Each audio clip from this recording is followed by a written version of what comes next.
Ça c'est sûr, c'est dans les BPF. En plus, on s'est pris une pilule en inspection sur le sujet, il y a 5 ans. Mince, je trouve pas. Mais c'est sûr que ça y est.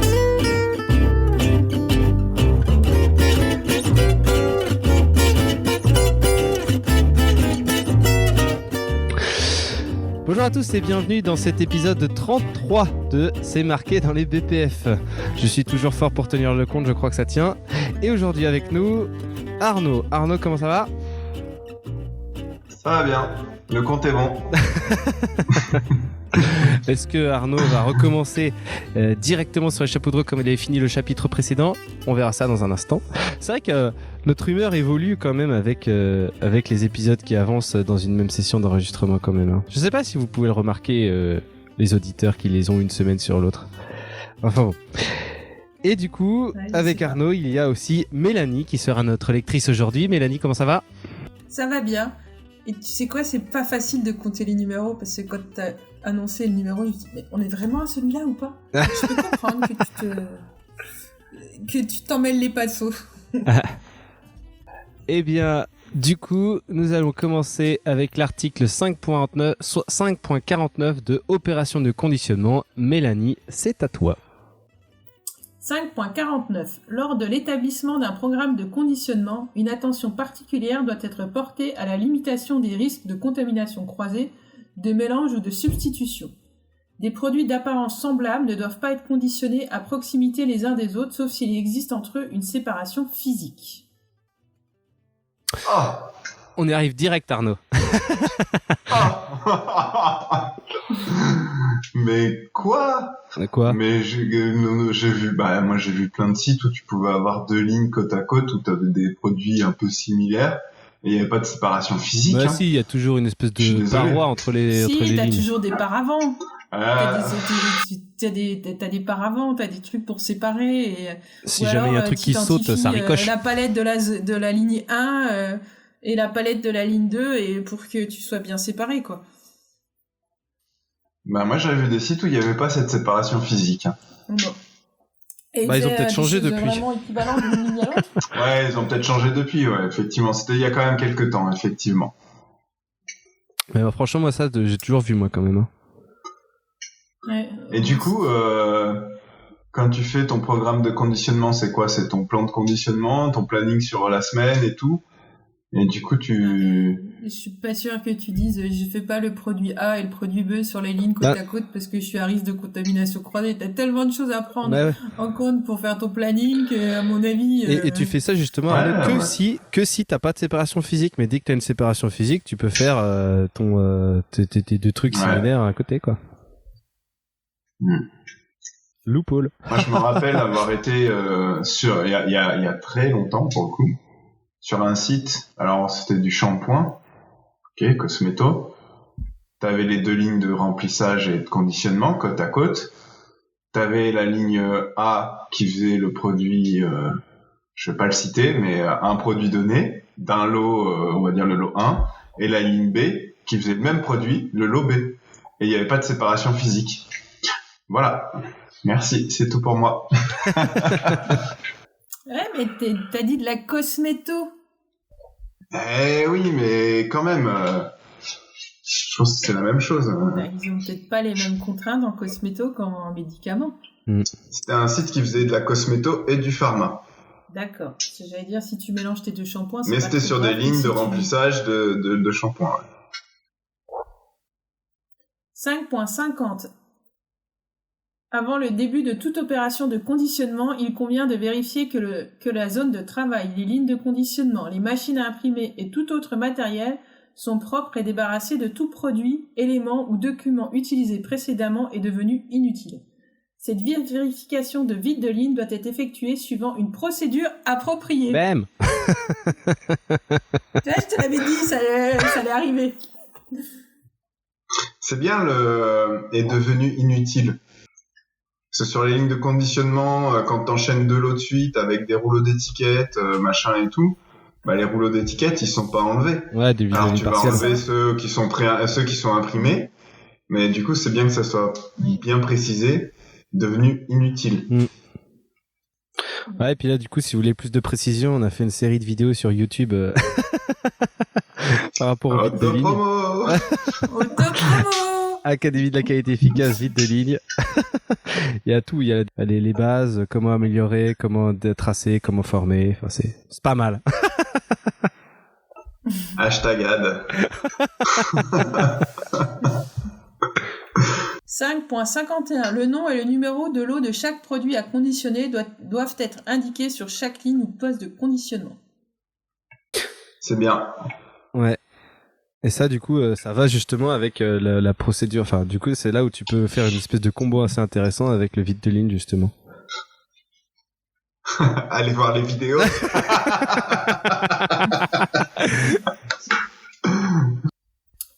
5.52. La quantité, l'identité et la conformité aux instructions de conditionnement de tous les produits et articles de conditionnement doivent être contrôlés au moment de leur fourniture à l'atelier de conditionnement.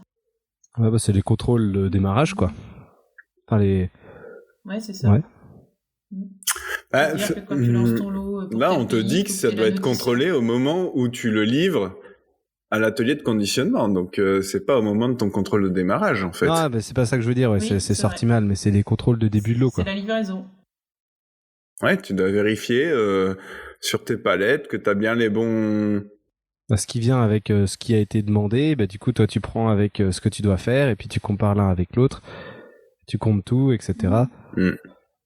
5.53. Les récipients doivent être propres. Avant le remplissage, il faut veiller à l'absence ou à l'enlèvement de tout contaminant tel que fragments de verre ou particules métalliques. Eh bah. C'est marrant, Il y a ça. dû y avoir jurisprudence. Non, mais ouais, Oui, c'est possible. parce que du coup, après, tu sais, bah, dans l'annexe 1, t'as tout ce qui concerne le nettoyage, etc.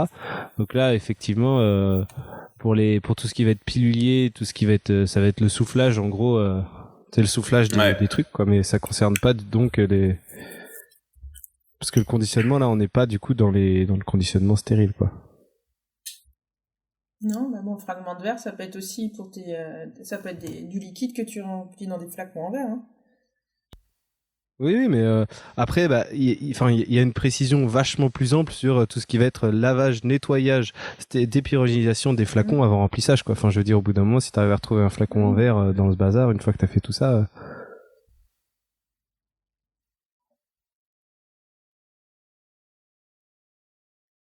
Et c'est là aussi, par contre, où effectivement, tes audits sur les fournisseurs, il faut qu'en fait ton fournisseur il arrive à te livrer aussi des flacons qui soient dans les bonnes conditions pour être directement utilisés, après soufflage, hein, mais parce que des flacons doivent être propres. Ça dépend aussi ce que tu as comme équipement sur ta ligne, hein, parce que tu peux faire ton soufflage avant de remplir. Bah oui, heureusement. C'est ça, hein. Oui, non, mais après, Oui. 5.54. Normalement, l'étiquetage doit être effectué aussi rapidement que possible après le remplissage à la fermeture. Si ce n'est pas le cas, des procédures appropriées doivent être mises en œuvre afin d'éviter toute substitution ou erreur d'étiquetage. Et ça, c'est intéressant parce que du coup, il y a des pré-étiquetages, tu sais, parce que du coup, pour rajouter un peu de souplesse à l'atelier et pas faire le CD1 en ligne avec le CD2, tu peux juste mettre, tu sais, numéro de lot, date de péremption en imprimé sur le bouchon, par exemple, et du coup, envoyer tous tes trucs non étiquetés, direct en flacon au stockage, et après, du coup, ou sous flacon, ouais. Et après, directement les étiqueter correctement selon les besoins de la supply, quoi. C'est ça. 5.55. Le déroulement correct de toute opération d'impression du numéro de code ou de la date de péremption, par exemple, effectuée séparément ou au cours du conditionnement, doit être vérifié et la vérification notée. Il faut prêter une attention particulière à toute impression manuelle, laquelle doit être vérifiée à intervalles réguliers. C'est marrant, du coup, on n'a pas parlé justement pour le moment des contrôles de démarrage sur ce point-là.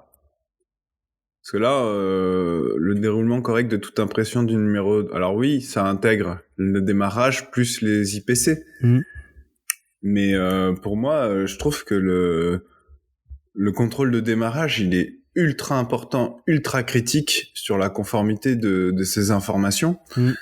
Et après, en cours de prod, c'est plutôt est-ce que mon impression reste toujours lisible, quoi. Oui, c'est ça. Ou alors, c'est si tu interviens sur ta machine, tu fais les vérifications comme si tu faisais un démarrage. Mais c'est vrai que là, t'as raison, on n'a pas du tout parlé de contrôle de démarrage pour rentrer le bon numéro de lot. Parce que bon, on va pas se mentir, hein, mais je pense qu'il n'y a pas un seul site de conditionnement au monde où on n'a pas eu le cas de j'ai détecté un problème sur mon numéro de lot après 15 IPC. Donc là, on dit IPC, c'est In Production Control. Effectivement, le 5.55, c'est globalement ce que ça décrit, quoi. 5.56. L'emploi d'étiquettes prédécoupées et les opérations de surimpression effectuées hors ligne nécessitent une attention particulière. En vue d'éviter les substitutions, il est préférable d'utiliser des étiquettes en rouleau plutôt que des étiquettes prédécoupées. Pareil, ça, je pense que c'est jurisprudence sur l'utilisation des étiquettes en rouleau. C'est quoi les étiquettes prédécoupées? Ouais, c'est ça, moi j'allais dire, c'est étiquettes en rouleau. C'est un truc qu'il a pu se faire. Bah ouais. En gros, c'est quoi? C'est ta planche d'étiquettes à côté sur laquelle t'as imprimé et tu les colles à la main? À la main, ouais, ça doit être pour les productions, quand il n'y avait pas les machines, quoi. Ouais, ou alors c'est que tu fais des planches d'étiquettes à la suite, mais bon, après, je vois pas la différence entre le rouleau et les... Après, les opérations de surimpression, tu sais, c'est en gros, tu as ton étiquette prédécoupée et tu viens imposer toi-même avec un tampon, tu sais, peut-être numéro de lot, date de péremption, et ensuite tu vas la coller sur ton produit, quoi. Et ça existe encore, ça? Bah, peut-être, je sais pas, moi, dans des petits labos, des petits sur trucs. Des petits trucs, ouais, des petits, ouais. Putain, la misère, quoi. Oh, le truc chiant à faire, quoi. Ouais, ok. 5.57. Le fonctionnement correct de tout lecteur de code électronique, compteur d'étiquettes ou dispositif semblable doit être contrôlé. Là, tu vois, ils viennent te parler de tes contrôles. Ouais. Le fonctionnement correct de tout lecteur électronique, compteur d'étiquettes. C'est au début où tu vas faire, tu sais, des tests des tests de démarrage. J'ai été à l'origine d'une déviation dans ma début de carrière à cause de ça. T'as chanté? Comment ça, j'ai chanté? Chanté. Ah, chanter. Ah, chanter. Bah non, mais le lecteur ne marchait plus sur la ligne. Ouais. C'était la nuit, hein. D'accord, c'était la nuit. Le lecteur marchait plus. Le lecteur mobile pour faire des contrôles statistiques était introuvable. La procédure était introuvable pour te dire qu'est-ce que tu devais faire. Et du coup, bah, j'ai quand même autorisé la prod. À risque, donc. Voilà. À risque. Et ils ont dû faire un contrôle stat après pour regarder si tout était bon, ou ils ont contrôlé 100%. Non, ils ont fait un contrôle stat. Nice. Il y a plein d'actions à faire sur cette déviation. Mais j'avais pas le droit de prendre cette décision. Erreur humaine. Mais t'as sauvé le planning. Ouais, mais bon, ouais. Après, il a fallu quand même ressortir les trucs, faire le contrôle stat, machin et tout. Ouais, bon, après... on fait tous des erreurs à un moment donné, hein. Bah ouais. 5.58. Les données imprimées ou marquées sur les articles de conditionnement doivent être bien nettes et ne doivent ni s'effacer ni se décolorer. Dans la validation de process. J'ai une anecdote là-dessus. J'avais fait un projet avec un mec qui était expert de la réglementation du Japon. Et donc, on accompagnait un site qui voulait se préparer pour le Japon. Et il m'avait raconté une anecdote où, en fait, ils avaient eu une réclamation de ouf malade, comme quoi, sur un des flacons de produits lyophilisés, bref,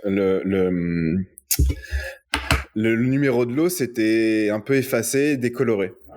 Donc le client avait identifié ça, etc. Et en fait, ils ont passé plusieurs jours. Enfin, ils sont allés sur le site du client, ils ont présenté des excuses, tu sais, en s'inclinant, voilà, au japonais, machin, etc. Et en fait, après investigation, ils se sont rendus compte que le gars qui avait fait le contrôle chez le client avait gardé le flacon dans sa poche et le triturait un peu régulièrement. Et c'est comme ça que ça s'était effacé. Oh. Ouais. Ah, il jouait avec dans sa poche, quoi. Mais qu'est-ce qu'il avait un flacon à contrôler dans sa poche? Bah, j'en sais rien, machinalement, quoi. Enfin, bref. Et du coup, non, mais voilà, mais du coup, c'est vachement intéressant parce que ne doivent ni s'effacer ni se décolorer, même dans des conditions comme ça, quoi. De triturage. Bah, est-ce que c'est... Bah oui, parce que... Ouais, est-ce que c'est les conditions normales demain, d'utilisation demain, tu peux avoir un patient qui triture un peu son flacon machinalement en allant chez son docteur ou j'en sais rien. Ça peut effacer le numéro de l'eau. Bah, oui, si ça tombe dans l'eau. Non, mais ça, moi, je suis pas d'accord avec ça. C'est pas des conditions. Mariani a raison, c'est pas des conditions normales d'utilisation. Ouais, mais si t'as pas le numéro de l'eau, ça va être de la responsabilité du fabricant à la fin, ça sera comme ça. Hein. Tu sais, les gens qui conservent des blisters de comprimés dans leur sac à main et du coup, ah ouais, mes trucs ils ont pu étanches. Bah, au bout d'un moment.